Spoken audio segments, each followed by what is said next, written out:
Breaking news: Christian schoolgirl abducted, forced conversion, and marriage attempt. Family seeks protection. Faisalabad, Pakistan. A deeply alarming and tragic incident has come to light involving a young Christian schoolgirl, Adan Sabir, a 10th grade student who was allegedly abducted at gunpoint. According to sources, the accused, Muhammad Usman, along with his accomplices, forcibly abducted the girl and attempted to coerce her into converting to Islam. It is further reported that a forced marriage nikah was conducted under threats and intimidation. By the grace of God, the victim managed to escape from captivity and sought help. However, the situation remains extremely dangerous. The attackers reportedly opened fire at her home and continue to issue serious threats to her and her family.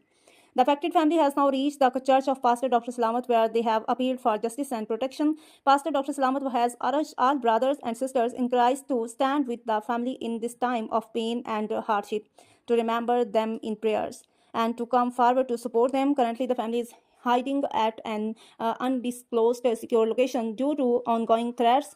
The young girl showed remarkable courage by declaring, "We may die, but I can't and will not change my faith." The Christian community and human rights activists have expressed grave concern over the incident, demanding immediate legal action, protection for the family, and cancellation of the forced and illegal marriage.